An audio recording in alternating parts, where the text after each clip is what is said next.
Good morning నేను అక్షయ welcome to 2020 news. ఇక updates చూద్దాం. ప్రధాని మోదీకి టీకా లేఖలు వెల్లువెత్తుతున్నాయి. కరోనాపై పోరులో టీకా కొరత ఏమాత్రం లేదని కేంద్ర ప్రభుత్వం చెబుతున్నా టీకాల కొరత ఉందంటూ పలు రాష్ట్రాలు అభ్యర్థనలు చేస్తున్నాయి. తమ రాష్ట్రానికి అత్యవసరంగా వ్యాక్సిన్ పంపాలని కేరళ సీఎం పినరయి విజయన్ లేఖ రాసిన కాసేపటికి ఏపీ సీఎం జగన్ కూడా మోదీకి లేఖ రాశారు. అత్యవసరంగా 25 లక్షల డోసులు పంపాలని లేఖలో జగన్ కోరారు. ఏపీలో ప్రస్తుతం దాదాపు 2 లక్షల వ్యాక్సిన్లు మాత్రమే అందుబాటులో ఉన్నాయి. అంటే 1-2 రోజుల్లో ఉన్న స్టాక్ పూర్తి కావస్తోంది. దీంతో టీకాలు పంపించాలంటూ జగన్ మోదీకి లేఖ రాశారు. దేశంలోని ఎక్కడా లేని విధంగా ఏపీలో వ్యాక్సినేషన్ పంపిణీ కార్యక్రమం సాగుతోందని లేఖలో గుర్తు చేశారు. గ్రామ వార్డు సచివాలయాలు వాలంటీర్ల వ్యవస్థ ద్వారా టీకా పంపిణీ చేస్తున్నామన్నారు. టీకా మహోత్సవంలో ఏపీ పాల్గొనాలంటే తక్షణమే అవసరానికి సరిపడే విధంగా 25 లక్షల డోసులు పంపాలని జగన్ ని కోరారు. అటు రాజస్థాన్ సీఎం అశోక్ గెహ్లత్ కూడా టీకాల కొరతపై మోదీకి లేఖ రాశారు. రాష్ట్రంలో టీకాలు అయిపోతున్నాయని, మరొక 2 రోజులకి సరిపడా ఉన్నాయని తెలిపారు. ప్రభుత్వ లక్ష్యం మేరకు టీకాల పంపిణీ సజావుగా సాగాలంటే వెంటనే మరొక 30 లక్షల డోసులను అత్యవసరంగా పంపించాలని కోరారు. రోజుకు పెరుగుతున్న కరోనా కేసులతో తెలంగాణ ప్రభుత్వం అప్రమత్తమైంది. మున్ముందు తలెత్తనున్న పరిస్థితులు, పరిణామాలను అంచనా వేసుకుని జాగ్రత్తలను తీసుకుంటోంది. ముఖ్యంగా కోవిడ్తో భారీగా ప్రాణ నష్టం వాటిల్లకుండా చర్యలు చేపడుతోంది. ఇవాళ ప్రైవేట్ ఆసుపత్రులు, వైద్య కళాశాలల యాజమాన్యాలతో ఇంటిలా చర్చలు జరుపుతున్నారు. ప్రస్తుతం కరోనా చికిత్సను అందిస్తున్న ప్రభుత్వ వైద్య కళాశాలలు, వైద్య విధాన పరిషత్ హాస్పిటల్స్ లో స్పెషలిస్ట్ వైద్యుల కొరత తీవ్రంగా ఉంది. దీంతో గతంలో విధులకు డుమ్మా కొట్టి తొలగింపునకు గురైన వైద్యులను తిరిగి సర్వీసులోకి తీసుకోవాలని వైద్య శాఖ నిర్ణయించింది. అటు కరోనా చికిత్స అందిస్తున్న అన్ని సర్కారు ఆసుపత్రుల్లో ఎలెక్టివ్ సర్జరీలను నిలిపివేస్తున్నారు. ఈ శస్త్రచికిత్సలు చేయించుకున్న వారిలో ఎవరైనా ఒకరికి పాజిటివ్ వస్తే మిగిలిన రోగులందరికీ ఇబ్బంది పడతారని ఈ నిర్ణయం తీసుకున్నారు. పూర్తి స్థాయి కరోనా ఆసుపత్రి అయిన చిమ్స్ లో సిటీ స్కాన్ ను ఏర్పాటు చేస్తున్నారు. అయితే దీనికి నెల పట్టే అవకాశం ఉంది. గాంధీ హాస్పిటల్లో పాజిటివ్లకు ప్రత్యేకంగా డయాలసిస్ సౌకర్యాన్ని అందుబాటులోకి తీసుకురానున్నారు. ప్రత్యర్థుల ఆర్థిక మూలాలను దెబ్బతీసే పులివెందుల రాజకీయం ఊరూరా పాకుతోందని విమర్శించారు టీడీపీ అధినేత చంద్రబాబు. 25 ఎంపీ స్థానాలను గెలిపిస్తే ప్రత్యేక హోదా తెస్తామన్నారని, ఇప్పుడు అధికారంలోకి వచ్చి 2 ఏళ్లవుతున్న సీఎం దానిపై ఎందుకు మాట్లాడడం లేదని ప్రశ్నించారు. వైసీపీని ఓడిస్తే అనేక సమస్యలకు పరిష్కారం లభిస్తుందన్నారు ఆయన. తిరుపతి ఉప ఎన్నిక ప్రచారంలో భాగంగా నెల్లూరు జిల్లా సర్వేపల్లి నియోజకవర్గంలోని పొదలకూరు బహిరంగ సభలో చంద్రబాబు ప్రసంగించారు.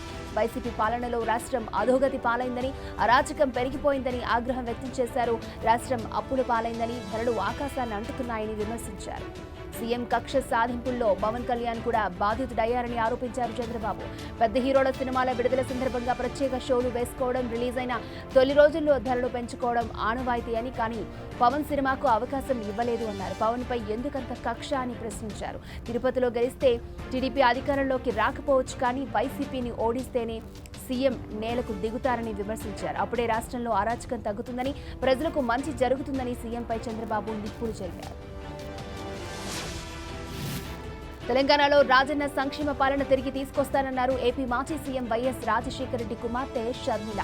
వైఎస్ఆర్ అడుగుజాడల్లో నడిచేందుకు రాజకీయాలు తన తొలి అడుగు వేస్తున్నారని, రాజకీయ పార్టీ పెట్టబోతున్నారని ప్రకటించారు ఆమె. వైఎస్ జయంతి జూలై 8 నాడు పార్టీ పేరు, జెండా, అజెండా ప్రకటించనున్నట్లుగా షర్మిల స్పష్టం చేశారు. ఖమ్మంలోని పెవిలియన్ గ్రౌండ్ లో నిర్వహించిన సంకల్ప సభలో షర్మిల మాట్లాడారు. సరిగ్గా ఇదే రోజున సంక్షేమ పాలనకు పునాదులు వేసుకుంటూ వైఎస్ఆర్ ప్రజా ప్రస్థానం పాదయాత్ర ప్రారంభమైందని గుర్తు చేశారు. రాష్ట్రంలో ఎన్నో సమస్యలపై ప్రభుత్వాన్ని ప్రశ్నించడానికి, నిలదీయడానికి పార్టీ ఏర్పాటు అవసరమని షర్మిల చెప్పారు. ఉద్యమ ఆకాంక్షలు నెరవేర్చడానికి ఆత్మ గౌరవ తెలంగాణ కోసం పార్టీ పెడుతున్నట్లుగా తెలిపారు. ప్రత్యేక రాష్ట్ర ఆకాంక్షలు నెరవేరలేదనేది అక్షర సత్యమన్నారు ఆమె. ప్రత్యేక రాష్ట్రం ఏర్పడిన తర్వాత కూడా ఆత్మహత్యలు జరుగుతున్నాయంటే దానికి కారణం ఎవరని షర్మిల ప్రశ్నించారు. టీఆర్ఎస్ హయాంలో కొత్త రేషన్ కార్డు ఒక్కటి ఇవ్వలేదని, కొత్త పింఛను రాలేదని ఆరోపించారు. పేదలకు భూములు కూడా ఇవ్వలేదని విమర్శించారు షర్మిల. నిరుద్యోగులకు భరోసా కల్పించేందుకు ఏప్రిల్ 15 నుంచి 3 రోజుల పాటు తాను హైదరాబాద్ లో నిరాహార దీక్ష చేస్తున్నట్టుగా ప్రకటించారు. సింహం సింగిల్ గానే వస్తుందని, ఎవరు అవునన్నా కాదన్నా, ఎవరికి ఇష్టమున్నా లేకపోయినా తాను తెలంగాణ బిడ్డనే అన్నారు షర్మిల. తెలంగాణలో మరొక ప్రముఖ టెక్స్టైల్ కంపెనీ పెట్టుబడి పెట్టేందుకు ముందుకొచ్చింది. భారత్లో రెడీమేడ్ వస్త్రాల తయారీలో పేరుగాంచిన గోకుల్దాస్ కంపెనీ తమ కార్యకలాపాలను తెలంగాణలో ప్రారంభించనుంది. ప్రగతి భవన్లో టెక్స్టైల్ శాఖ మంత్రి కేటీఆర్ సమక్షంలో పరిశ్రమలు, ఐటీ శాఖ ఉన్నతాధికారులతో గోకుల్దాస్ కంపెనీ అవగాహన ఒప్పందాన్ని కుదుర్చుకుంది. సిరిసిల్లలో 65 ఎకరాల్లో ప్రభుత్వం ఏర్పాటు చేయనున్న అపారల్ పార్కులో గోకుల్దాస్ కంపెనీ తన కార్యకలాపాలను కొనసాగించనుంది. ఇప్పటికీ ఈ పార్కుకు సంబంధించిన మౌలిక వసతుల కల్పన పూర్తయింది. పార్కు పూర్తయిన తర్వాత సిరిసిల్ల కేంద్రంగా పవర్ లూమ్ పరిశ్రమతో పాటు టెక్స్టైల్, అపారల్ పరిశ్రమ అభివృద్ధి సాధించే అవకాశాలున్నాయి. తమ కంపెనీ కార్యకలాపాల ద్వారా నేరుగా సుమారు 1100 మందికి ఉద్యోగ అవకాశాలు వస్తాయని, ఇందులో మహిళలకు 75% ఉద్యోగాలు వస్తాయని గోకుల్దాస్ కంపెనీ ప్రతినిధులు తెలిపారు. సిరిసిల్ల చుట్టుపక్కల గ్రామాల పరిధిలో ఉన్న మహిళలకు అవసరమైన శిక్షణ కార్యక్రమాన్ని ప్రభుత్వంతో కలిసి చేపడతామన్నారు. ముఖ్యంగా రెడీమేడ్ వస్త్రాల తయారీలో తమ కంపెనీ కార్యకలాపాలు ఉన్నాయని తెలిపారు. గోకుల్దాస్ కంపెనీని సిరిసిల్లకు ఆహ్వానించిన మంత్రి కేటీఆర్ కంపెనీ కార్యకలాపాలకు ప్రభుత్వం తరఫున అవసరమైన అన్ని రకాల సహాయ సహకారాలను అందిస్తామని హామీనిచ్చారు. మహారాష్ట్రలోని నాగ్పూర్లో ఉన్న ఓ ప్రైవేట్ హాస్పిటల్లో భారీ అగ్ని ప్రమాదం చోటు చేసుకుంది. కోవిడ్ ఐసీయూ వార్డులో మంటలు చెలరేగడంతో 4 మృతి చెందారు, మరికొందరు గాయాల పాలయ్యారు. గాయపడిన వారిలో 2 పరిస్థితి విషమంగా ఉన్నట్లుగా తెలుస్తోంది. ఆసుపత్రి 2వ అంతస్తులో ఏసీ యూనిట్లో మంటలు చెలరేగి వార్డు మొత్తం వ్యాపించాయి. అయితే మంటలు 2వ అంతస్తుకే పరిమితమయ్యాయి. దీంతో మిగిలిన ఫ్లోర్లో ఉన్నవారు తప్పించుకున్నారు. ఫైర్ ఇంజన్లు మంటలను అదుపులోకి తెచ్చాయి. 27 మంది పేషెంట్లను ఇతర హాస్పిటల్స్ కు అధికారులు తరలించారు. ప్రమాదం జరిగిన ఆసుపత్రిలో మొత్తం 30 పడగలు ఉండగా ఇందులో ఐసీయూలో 15 పడగలు ఉన్నట్లుగా తెలుస్తోంది. ప్రమాద ఘటనపై ప్రధాని మోదీ విచారం వ్యక్తం చేశారు. ఈ ఘటన విచారణకరమని, ప్రమాదంలో మరణించిన వారి కుటుంబాలకు అండగా ఉంటామన్నారు ఆయన. గాయపడిన వారు త్వరగా కోలుకోవాలని ప్రార్థిస్తున్నట్లుగా చెప్పారు. ఇండియాలో కరోనా మరింత ఉధృతం దాల్చింది. రోజుకో రికార్డుతో సెకండ్ వేవ్ పీక్స్ కు వెళ్తోంది. వరుసగా 4 రోజు కూడా 1,00,000 కేసుల మార్కు దాటడమే కాకుండా 1,50,000 కేసుల వైపు పరుగులు తీస్తోంది.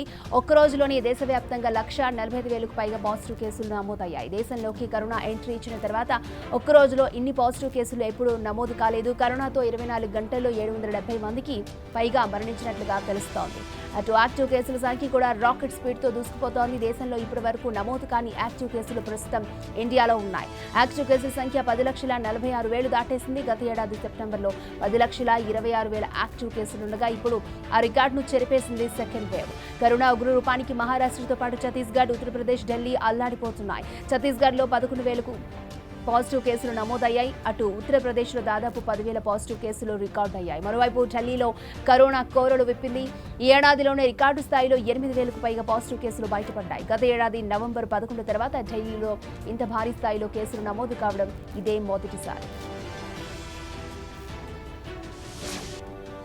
మహారాష్ట్రలో లాక్డౌన్ విధిస్తారా? పరిస్థితులు చూస్తుంటే అవును అనిపిస్తోంది. రోజుకు కరోనా కేసులు పెరుగుతూ ఉండడంతో ఉద్ధవ్ ఠాక్రే లాక్డౌన్ విధించే ఆలోచనలు ఉన్నట్లుగా తెలుస్తోంది. దీనిపై చర్చించడానికి అఖిలపక్ష సమావేశం ఏర్పాటు చేశారు. ఇందులో ఓ నిర్ణయం తీసుకునే అవకాశం ఉంది. రాబోయే పండుగలను దృష్టిలో ఉంచుకుని కరోనా కట్టడే లక్ష్యంగా రాష్ట్ర వ్యాప్తంగా లాక్డౌన్ విధించాలని ప్రతిపాదించినట్లుగా మంత్రి విజయ్ వడెట్టివార్ ఇప్పటికే తెలిపారు. మహారాష్ట్రలో కరోనా కల్లోలం కొనసాగుతోంది. కొన్ని రోజులుగా 50,000కు పైగా కొత్త కేసులు, వందల సంఖ్యలో మరణాలు నమోదవుతున్నాయి. 24 గంటల్లో 59,993 పాజిటివ్ కేసులు బయటపడ్డాయి. కరోనాతో ఒక్కరోజే 301 మంది మరణించారు. అటు యాక్టివ్ కేసుల సంఖ్య 5,30,000 దాటింది. మహారాష్ట్రలోని అహ్మద్నగర్లో కరోనా ఇన్ఫెక్షన్ వేగంగా పెరుగుతోంది. మహమ్మారి దెబ్బకి అక్కడి జనాలు పిట్టల్లా రాలిపోతున్నారు. కరోనా రోగులకు దహన సంస్కారాలు చేయడంలో అహ్మద్నగర్ మున్సిపల్ కార్పొరేషన్ సవాల్ ఎదుర్కొంటోంది. శ్మశానాల్లో హృదయ విదారక దృశ్యాలు కనిపిస్తున్నాయి. అక్కడి శ్మశాన వాటికలో 22 మంది కరోనా మృతులకు ఒకేసారి అంత్యక్రియలు నిర్వహించారు. కరోనా టీకా తీసుకున్న తర్వాత వస్తున్న ప్రభావాలపై ఇండియా ఫోకస్ చేస్తోంది. ప్రపంచవ్యాప్తంగా కొన్ని దేశాల్లో టీకా తీసుకున్న వారిలో రక్తం గడ్డకడుతున్న కేసులు వెలుగు చూస్తూ ఉండడంతో కేంద్ర ప్రభుత్వం వాటిపై దృష్టి సారించింది. దేశంలో ఇప్పటికీ 2 టీకాల పంపిణీ జరుగుతూ ఉండగా ఎక్కడైనా ఈ తరహా కేసులు ఏమైనా నమోదయ్యాయా అని నిపుణుల బృందం దర్యాప్తు చేస్తోంది. అయితే ప్రతి టీకాకు ఈ తరహా సమీక్ష ఉంటుందని, గతంలోనూ ఇలాంటివి చేశారని బృందం తెలిపింది. దీనికి సంబంధించిన నివేదికను వచ్చే వారం కేంద్రానికి సమర్పించే అవకాశం ఉంది. ఆస్ట్రాజెనికా టీకా తీసుకున్న వారిలో రక్తం గడ్డకట్టిన దాఖలాలను యూరోప్లో బయటపడుతున్న సమయంలో ఈ నివేదిక రానుంది. అటు గతంలో సమర్పించిన నివేదికలో ఇలాంటి కేసులేవీ నమోదు కాలేదు. ఆస్ట్రాజెనికా టీకాపై యూరోపియన్ మెడిసిన్స్ ఏజెన్సీ కమిటీ ఇటీవలే హెచ్చరిక జారీ చేసింది. టీకా తీసుకున్న వారిలో 2 వారాల్లోగా రక్తంలోని ప్లేట్లెట్స్ సంఖ్య క్రమంగా పడిపోతోందని వెల్లడించింది. ఈ అంశం పట్ల వ్యాక్సిన్ తీసుకున్న వాళ్ళు జాగ్రత్తగా ఉండాలని సూచించింది. ఇప్పటివరకు బ్లడ్ క్లాటింగ్ కేసులు ఎక్కువగా 60 ఏళ్లలోపు ఆడవారిలో నమోదైనట్లుగా తెలిపింది. అయితే భారత్లో ఇప్పటివరకు ఇలాంటి కేసులు బయటపడలేదు. 2 వ్యాక్సిన్లు కూడా సేఫ్గానే ఉన్నట్లుగా ప్రూవ్ అయింది. కరోనా వైరస్ ను ఎదుర్కొనేందుకు సింగిల్ డోస్ వ్యాక్సిన్ ను అభివృద్ధి చేసిన జాన్సన్ అండ్ జాన్సన్ భారత్లోనూ టీకా ప్రయోగాలకు సిద్ధమవుతోంది. ఇందుకోసం భారత ప్రభుత్వంతో సంప్రదింపులు జరుపుతున్నట్లుగా వెల్లడించింది. ఇప్పటికే వ్యాక్సిన్ ను ఇండియాలో తయారు చేసేందుకు బయోలాజికల్ లిమిటెడ్ తో జాన్సన్ అండ్ జాన్సన్ ఒప్పందం కూడా కుదుర్చుకుంది. జాన్సన్ అండ్ జాన్సన్ అభివృద్ధి చేసిన కరోనా వ్యాక్సిన్ ఇప్పటికే అమెరికా, యూరోప్ దేశాల్లో అందుబాటులోకి వచ్చింది. కరోనా వైరస్ ను ఎదుర్కోవడంలో జాన్సన్ అండ్ జాన్సన్ అభివృద్ధి చేసిన సింగిల్ డోస్ వ్యాక్సిన్ 66% సమర్థవంతంగా పనిచేస్తున్నట్లుగా ఇదివరకే తేలింది. తీవ్ర కేసులో మాత్రం 85% సమర్థత చూపించినట్లుగా సంస్థ తెలిపింది. సింగిల్ డోస్ వ్యాక్సిన్ ప్రయోగాలను ప్రపంచవ్యాప్తంగా 44,000 మందిపై జరిపారు. అమెరికాలో జరిపిన ప్రయోగాల్లో వ్యాక్సిన్ 72%, లాటిన్ అమెరికా దేశాల్లో 66%, దక్షిణాఫ్రికాలో జరిపిన ప్రయోగాల్లో 57% సమర్థత కనబరిచింది. అంతేకాకుండా కరోనా మరణాల నుంచి జాన్సన్ అండ్ జాన్సన్ టీకా 100% రక్షణ కల్పిస్తున్నట్లుగా తేలింది. దీంతో ఇప్పటికీ అమెరికాతో పాటు యూరోప్ దేశాలు వ్యాక్సిన్ ను వినియోగిస్తున్నారు. భారత్లో విదేశీ టీకా అనుమతి పొందాలంటే మాత్రం ఇక్కడ తప్పనిసరిగా క్లినికల్ ట్రయల్స్ నిర్వహించాల్సి ఉంటుంది. అందులో భాగంగానే స్పుత్నిక్ ఇప్పటికే ప్రయోగాలు పూర్తి చేయగా తాజాగా జాన్సన్ అండ్ జాన్సన్ కూడా సిద్ధమవుతోంది.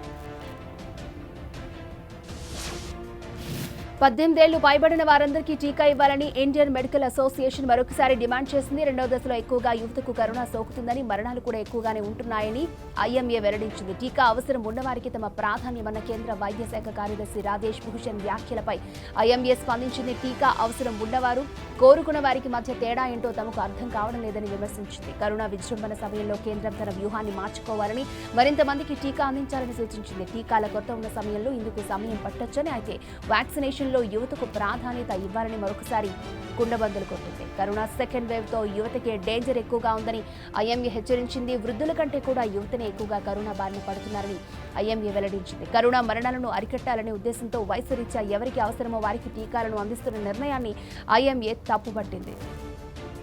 ఇప్పటికైనా కేంద్ర ప్రభుత్వం తమ స్ట్రాటజీని మార్చుకోవాలని సూచించింది. భారత్లో హెర్డ్ ఇమ్యూనిటీ పెరగాలంటే రానున్న 2-3 నెలల్లో 30 నుంచి 35 కోట్ల మందికి వ్యాక్సినేషన్ చేయాల్సి ఉంటుందని తెలిపింది. అంబానీకి బాంబు బెదిరింపుల కేసులో సస్పెండ్ అయిన ముంబై పోలీసు అధికారి సచిన్ వాజేపై దిమ్మ తిరిగే వాస్తవాలు బయటపడుతున్నాయి. ఎన్ఐఏ విచారణతో పాటు సిబిఐ విచారణలు విస్తుపోయే నిజాలు వెలుగులోకి వస్తున్నాయి. అంబానీని బెదిరించడమే కాదు, ఇలాంటి కుట్రలు వాజే మరిన్ని చేసినట్లుగా వెల్లడైంది. కోట్లాది రూపాయల బిఎంసీ టెండరింగ్ స్కామ్ సెటిల్మెంట్ లో వాజే తలదూర్చినట్లుగా ఆరోపణలు వెలువెత్తుతున్నాయి. ఈ మేరకు లేఖ కూడా బయటకొచ్చింది. జాన్ అనే వ్యక్తి Mumbai police commissioner Hemant Nagrale, BMC commissioner Chahal కి లెటర్ రాశారు. టెండరింగ్ స్కామ్ సెటిల్మెంట్ పై దర్యాప్తు జరపాలని ఈ లేఖలో జాన్ కోరారు. 500 కోట్ల రూపాయల విలువైన టెండరింగ్ కుంభకోణాన్ని సచిన్ వాజే దర్యాప్తు చేశారు. ఈ క్రమంలో ఆయన సెటిల్మెంట్ చేశారని లేఖలో జాన్ ఆరోపించారు. బీఎంసీ ఆన్లైన్ టెండర్ల వ్యవస్థను కొందరు కాంట్రాక్టర్ల ముఠా హ్యాక్ చేయించిందని ఫిబ్రవరిలో ఆరోపణలు వచ్చాయి. ముఠాలోని సభ్యులు తక్కువ మొత్తానికి దాఖలైన బిడ్లను కొనుక్కుని వాటికంటే తక్కువ మొత్తానికి బిడ్లు దాఖలు చేశారు. దీంతో కోట్లాది రూపాయల విలువైన కాంట్రాక్టులు దక్కించుకున్నారు. దీన్ని వాజే సెటిల్మెంట్ చేశారని తెలుస్తోంది. అటు వాజేకు ఎన్ఐఏ ప్రత్యేక కోర్టు ఈ నెల 23 వరకు జ్యుడిషియల్ రిమాండ్ విధించింది. దీంతో ఆయనను జైలుకు తరలించారు. పశ్చిమ బెంగాల్ సీఎం మమతా బెనర్జీకి వరుస షాక్లు ఇస్తోంది కేంద్ర ఎన్నికల సంఘం. 4వ విడత ఎన్నికల పోలింగ్ ప్రారంభానికి ముందు మమతా బెనర్జీ భద్రతాధికారి అశోక్ చక్రవర్తిని ఎన్నికల సంఘం తొలగించింది. ఆయన ఎక్స్ క్యాడర్ విభాగంలో ఎస్పీ హోదాలో ఆఫీసర్ ఆన్ స్పెషల్ డ్యూటీగా విధులు నిర్వహిస్తున్నారు. గత నెల నందిగ్రామ్ నుంచి నామినేషన్ దాఖలు చేస్తున్న సమయంలో మమతా కాలికి గాయమైంది. అయితే అది గుర్తు తెలియని దుండగులు దాడి చేసినట్లుగా ఆమె ఆరోపించగా ఎన్నికల కమిషన్ మాత్రం అందుకు ఆధారాలు ఏమీ లేవని కొట్టిపారేసింది.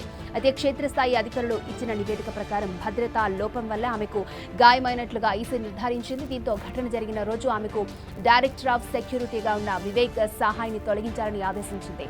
తాజాగా ఓఎస్డీగా ఉన్న అశోక్ చక్రవర్తిని కూడా విధుల నుంచి తొలగిస్తూ ఆదేశాలు జారీ చేసింది.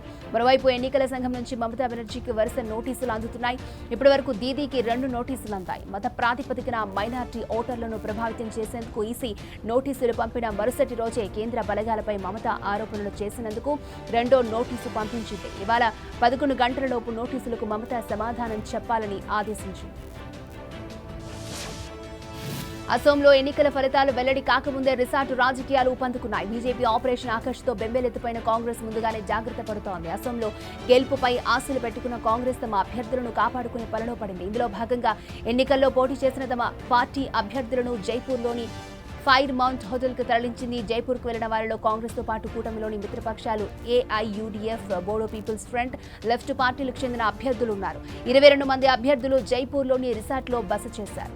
ఇక కాంగ్రెస్ కూటమిలోని బోడో పీపుల్స్ ఫ్రంట్ కు చెందిన ఒక అభ్యర్థి పోలింగ్ కు ముందే బీజేపీలో చేరారు. దీంతో అప్రమత్తమైన కాంగ్రెస్ తమ అభ్యర్థులను కాపాడుకునే పనిలో పడింది. రాజస్థాన్ లో కాంగ్రెస్ ప్రభుత్వం అధికారంలో ఉండడంతో అక్కడికి పంపించింది. గత ఏడాది గెహ్లట్ ప్రభుత్వం అంతర్గత సంక్షోభాన్ని ఎదుర్కొన్న సమయంలో కూడా కాంగ్రెస్ ఎమ్మెల్యేలను ఫైర్ మౌంట్ హోటల్లోనే ఉంచారు. మే 2న ఎన్నికల ఫలితాలు వెలువడిన తర్వాతే వీరంతా అసోంకు తిరిగొచ్చే అవకాశాలు కనిపిస్తున్నాయి. అమెరికా నేవీకి చెందిన ఒక యుద్ధ నౌక భారత జలాల్లోకి అనధికారికంగా ఎంట్రీ ఇవ్వడంపై ఇండియా మండిపడింది. ఫ్రీడమ్ ఆఫ్ నావిగేషన్ ఆపరేషన్ పేరుతో అక్రమంగా విన్యాసాలు చేపట్టడం తప్పని తెలిపింది. ఇలాంటి చర్యలు ఐక్యరాజ్యసమితి చట్టాలకు వ్యతిరేకమని స్పష్టం చేసింది. తీర ప్రాంత దేశం నుంచి ముందస్తు అనుమతి పొందకుండా ఎక్స్క్లూజివ్ ఎకనామిక్ జోన్లో విన్యాసాలు చేయడం సరికాదని కౌంటర్ ఇచ్చింది. భారత్ అమెరికా మధ్య సత్సంబంధాలు నెలకొన్నాయని భావిస్తున్న సమయంలో అమెరికా నావీ దుస్సాహసానికి ఒడిగట్టింది. భారత జలాల్లోకి అనధికారికంగా చొరబడింది. అంతేకాదు తాము చొరబడినట్లుగా అధికారికంగా అంగీకరించింది కూడా. లక్షద్వీప్ కు పశ్చిమాన 110 నాటికల్ మైళ్ల దూరంలో ఉన్న భారత్ కు చెందిన ఎక్స్క్లూజివ్ ఎకనామిక్ జోన్ లో అమెరికా నేవీ విన్యాసాలు నిర్వహించింది. ఎలాంటి ముందస్తు అనుమతి లేకుండా భారత్ తో పాటు అంతర్జాతీయ చట్టాలను ఉల్లంఘించి అమెరికా నౌక ఈ అక్రమానికి పాల్పడింది. ఒక దశలో ఎక్స్క్లూజివ్ ఎకనామిక్ జోన్ లో మిలిటరీ విన్యాసాలు నిర్వహించే ముందు ఆ దేశ అనుమతి తీసుకోవాలి. కానీ అమెరికా నేవీ అలా చేయలేదు. 1995లో భారత్ అమెరికా రూపొందించిన సముద్ర చట్టాన్ని అమెరికా ఆమోదించింది. అయితే దీన్ని అమలు చేయడంలో మాత్రం విఫలమైందన్న వాదనలకు ఇప్పుడు బలం చేకూరునట్లయింది.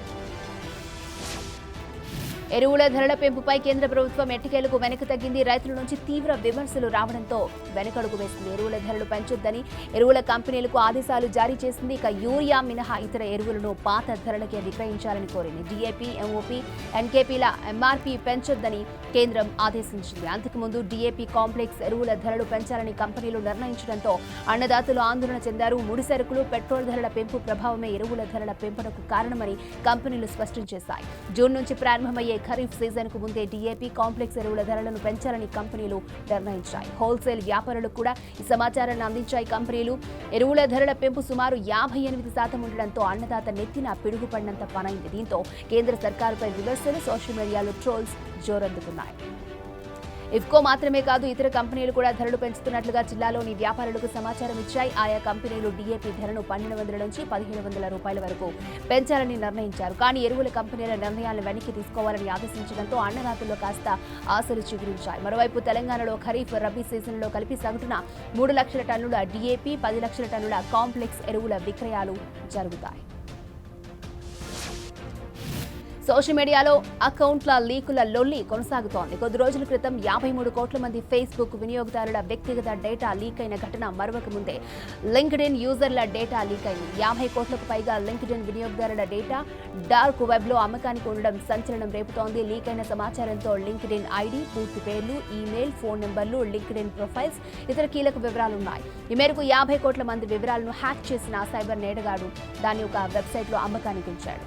డేటా లీక్ సమాచారాన్ని సదరు హ్యాకర్ కొన్ని $1,000 విలువ చేసే బిట్ కాయిన్లకు విక్రయించే ఆలోచనలో ఉన్నట్లుగా తెలుస్తోంది.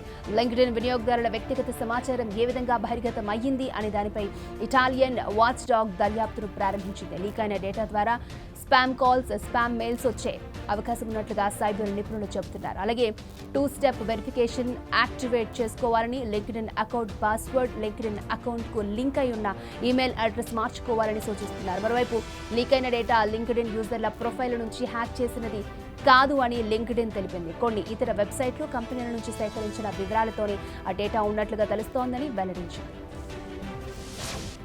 క్రిస్లిన్ 49, సూర్యకుమార్ 31 పరుగులతో టాప్ స్కోరర్స్ గా నిలిచారు. ఇక వీరిద్దరూ రెండో వికెట్ కు కీలకమైన 70 పరుగుల భాగస్వామ్యాన్ని నెలకొల్పారు. ఇక లక్ష్య ఛేదనలో బ్యాటింగ్ ప్రారంభించిన బెంగళూరు ఎక్కడా తడబడకుండా లక్ష్యం వైపు దూసుకెళ్లింది. డివిలియర్స్ 48, గ్లెన్ మాక్స్వెల్ 39 రన్స్తో కీలక ఇన్నింగ్స్ ఆడారు. విజయానికి చివరి 2 బంతుల్లో 2 పరుగులు అవసరమైన సమయంలో హర్షల్ పటేల్ మ్యాచ్ను గెలిపించాడు. ఐపీఎల్ చరిత్రలోనే ఇప్పటివరకు ఏ బౌలర్ సాధించిన ఫీట్ ని సాధించి ఆర్సీబీ బౌలర్